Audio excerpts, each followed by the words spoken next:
Hello once again. आज हम एक और वीडियो के साथ आ गए हैं। तो आज हम स्टार्ट करने वाले हैं चैप्टर सेट्स। ठीक है, तो ये वीडियो काफ़ी इन्फॉर्मेटिव होने वाली है, तो इस वीडियो को प्लीज़ एंड तक देखिएगा। तो चलो let's start the chapter sets. तो सबसे पहले हम डेफिनेशन से स्टार्ट करेंगे। तो डेफिनेशन सेट्स की क्या होती है? A collection of well defined objects is called a set.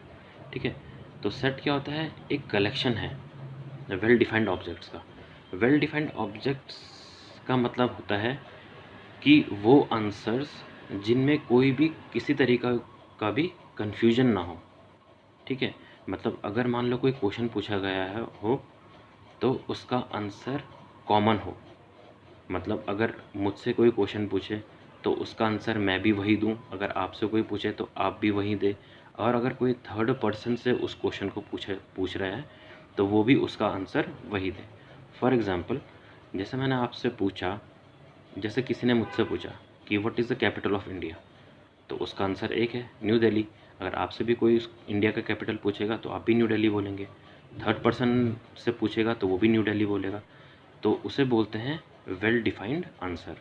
तो ऐसे वेल डिफाइंड आंसर्स का जो कलेक्शन होता है उसको हम सेट बोलते हैं। अब आते हैं सेट के सिंबल या उसके नोटेशन पे।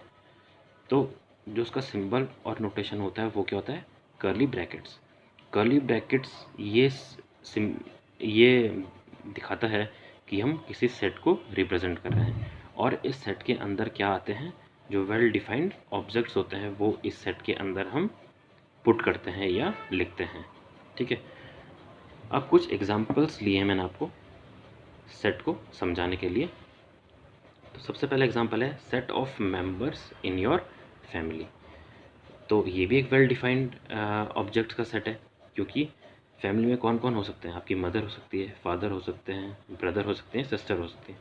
तो ये पूरा जो एक कलेक्शन है वो वेल डिफाइंड ऑब्जेक्ट्स का कलेक्शन है, और ये एक सेट बनाता है। ऐसे ही number of students in your class. तो आपकी क्लास में जो नंबर ऑफ़ स्टूडेंट्स हैं वो फिक्स होंगे, या फिर वो 40 होंगे या 50 होंगे, तो हम उन सब के नाम इस सेट के अंदर लिख सकते हैं, तो वो भी वेल डिफाइंड सेट हो गया। ठीक है, अब number of vowels in English alphabets. जैसे मैंने आपको बताया था कि इसका आंसर सेम ही होने वाला है। जैसे अगर बोलें कि इंग्लिश अल्फ़ाबेट्स कौन कौन से होते हैं, तो उसका आंसर एक ही होगा। मतलब सब लोग उसका आंसर एक ही देंगे कि AEIOU। तो इन सब का कलेक्शन क्या बनाता है? एक सेट बनाता है। ठीक है, अब हम देखते हैं कि objects inside the set are called elements. अब जो ये सारे ऑब्जेक्ट्स हैं एक सेट के अंदर, इन सबको कलेक्टिवली क्या बोला जाता है? एलिमेंट्स। तो हम बोलेंगे कि ये सब क्या हैं? एलिमेंट्स हैं किसी सेट के। तो ये जैसे सपोज ये एग्जांपल है, तो ये एलिमेंट्स किस सेट का एग्जांपल है? They are example of vowels in English alphabet.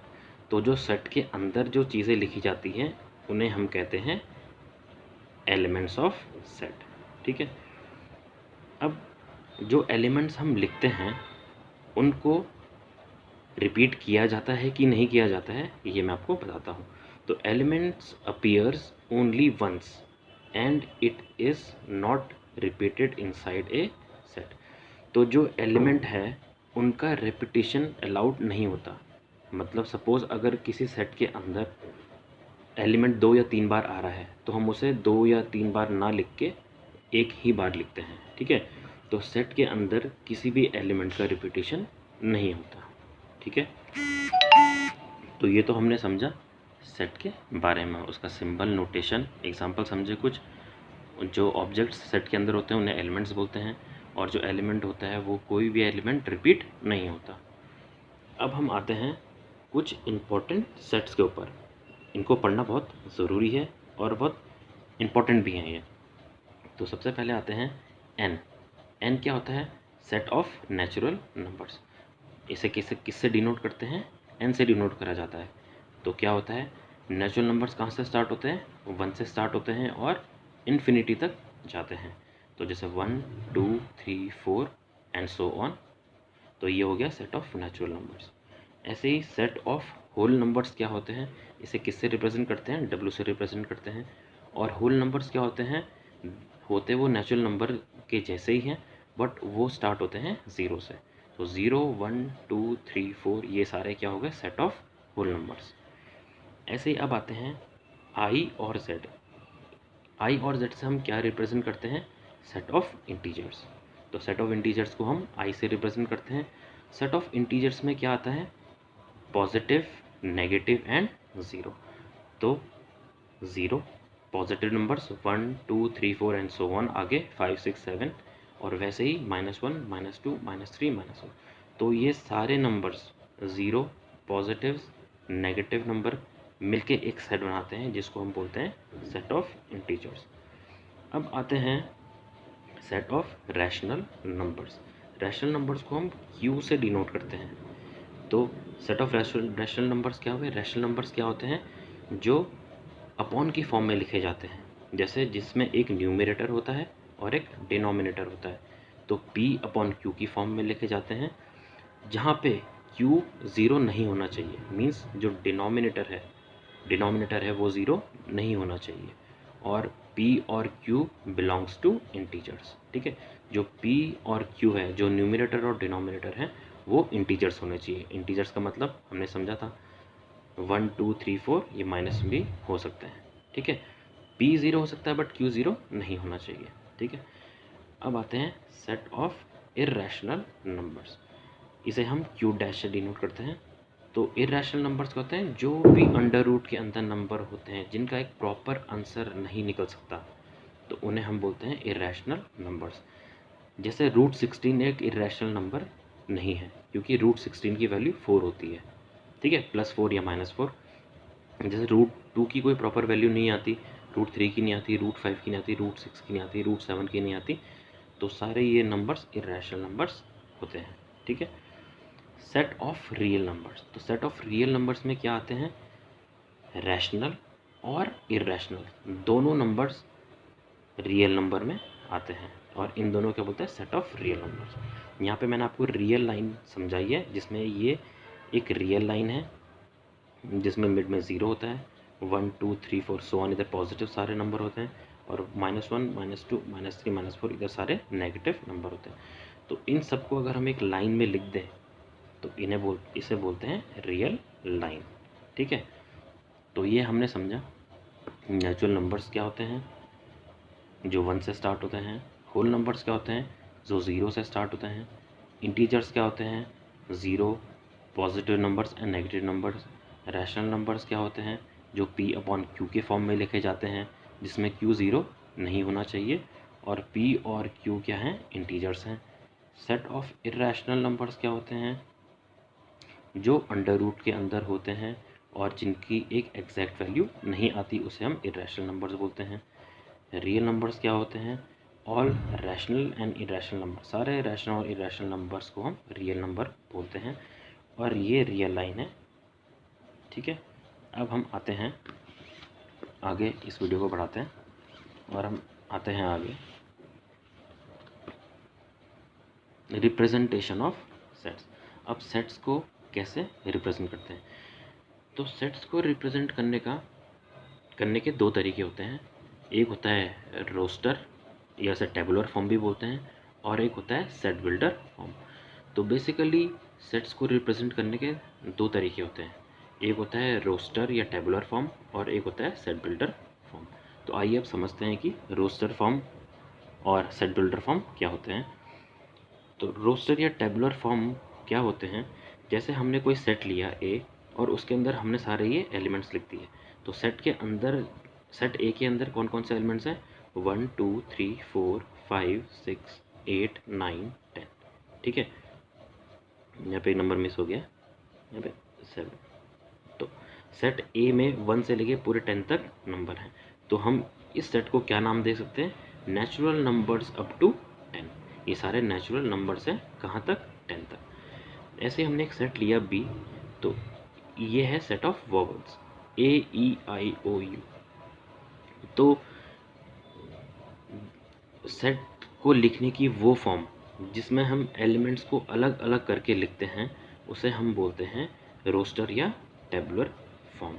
ठीक है, जिसमें हम एलिमेंट्स को अलग अलग करके शो करते हैं उसे बोलते हैं रोस्टर या tabular form of representation of A set. ठीक है, अब आते हैं हम सेट बिल्डर फॉर्म में। ठीक है, तो यहाँ पे भी मैंने जैसे ए एक सेट ले लिया, एक्स इसे पढ़ते हैं एक्स सच दैट, ये साइन होता है सच दैट का, x such that x is natural numbers less than 11। ठीक है, तो ये हो गया सेट बिल्डर फॉर्म,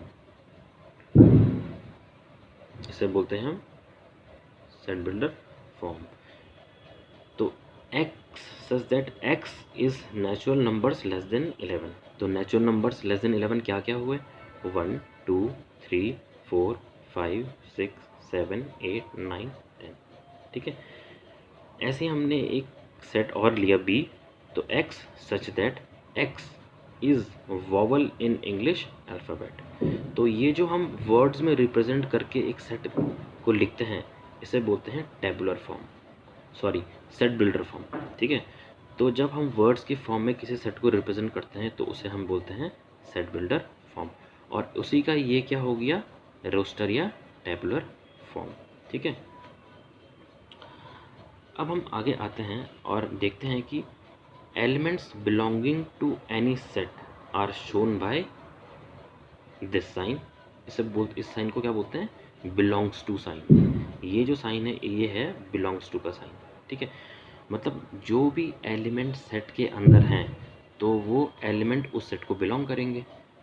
सपोज मैंने एक एग्जांपल लिया है, जैसे बी है एक सेट और उसके एलिमेंट्स हैं ए ई आई ओ यू, तो हम बोलेंगे ना कि ए बिलोंग कर रहा है बी पे, ई बिलोंग करता है बी पे, आई बिलोंग करता है बी पे, ओ बिलोंग करता है बी पे, यू बिलोंग करता है बी पे। तो यहाँ पे हमने रिप्रेजेंट करा है उसको, A belongs to B, E belongs to B, I belongs to B and so on. तो जो सेट्स के एलिमेंट्स होते हैं वो सारे एलिमेंट्स उस सेट को बिलोंग करेंगे, और बिलोंग करने का रिप्रेजेंटेशन हम इस तरीके से शो करेंगे। ठीक है, तो हमने पढ़ा कि रोस्टर और टेबुलर फॉर्म क्या होती है, सेट बिल्डर फॉर्म क्या होती है। अब हम आते हैं टाइप्स ऑफ सेट्स। अब सेट्स कितने तरीके के होते हैं, सेट्स बेसिकली 4 तरीके के होते हैं। सबसे पहले होता है एम्प्टी सेट। एम्प्टी आपको पता है, एम्प्टी मतलब खाली। तो एम्प्टी सेट वो होता है जिसके अंदर कोई भी एलिमेंट नहीं होता, तो उसको हम कैसे रिप्रेजेंट करते हैं, दो कर्ली ब्रैकेट से और उसके अंदर कोई भी एलिमेंट नहीं होना चाहिए, या फिर हम उसको रिप्रेजेंट करते हैं फाई से। ठीक है, तो एम्प्टी सेट को रिप्रेजेंट करने के 2 तरीके क्या हैं, 2 कर्ली ब्रैकेट्स उसके अंदर कुछ नहीं, और फाई, इसे बोलते हैं फाई। ठीक है, और अगर हमने कर्ली ब्रैकेट्स के अंदर फाई लिखा है तो ये एम्प्टी सेट कंसिडर नहीं करा जाएगा।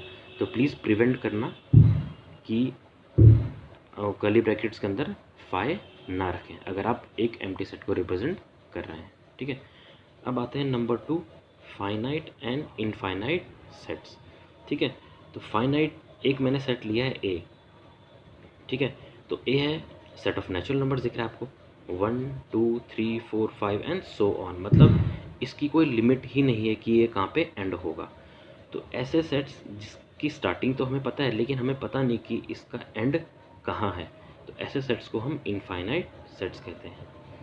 और ऑन द अदर हैंड एक सेट ले लिया बी और उसके एलिमेंट्स हैं ए बी सी डी, मतलब अल्फ़ाबेट्स ऑफ इंग्लिश अल्फ़ाबेट्स हैं सारे ये। ठीक है, तो हमें पता है कि इनकी स्टार्टिंग ए से होती है और इनकी एंडिंग जेड से होती है।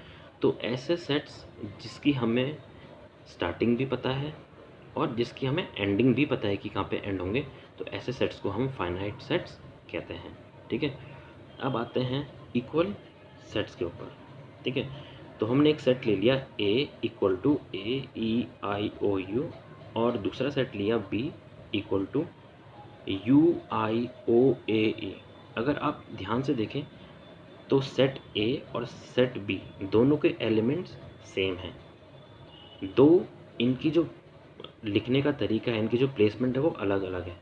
तो सेट्स के अंदर हम एलिमेंट को आगे पीछे लिख सकते हैं, बट एलिमेंट्स सेम होने चाहिए, ठीक है। तो दो ऐसे सेट जिनमें एलिमेंट्स सेम हो, देखिए जैसे इसमें AEIOU है, तो AEIOU हमने इनको बस आगे पीछे करके लिखा है, बट एलिमेंट्स दोनों सेट में सेम है। तो ऐसे सेट्स जिनमें एलिमेंट्स सेम होते हैं, ऐसे सेट को हम इक्वल सेट्स कहते हैं। तो A और B दोनों क्या हो गए, इक्वल सेट्स, ठीक है। अब आता है सिंगलटन, लास्ट जो है सेट्स में वो है सिंगलटन सेट्स।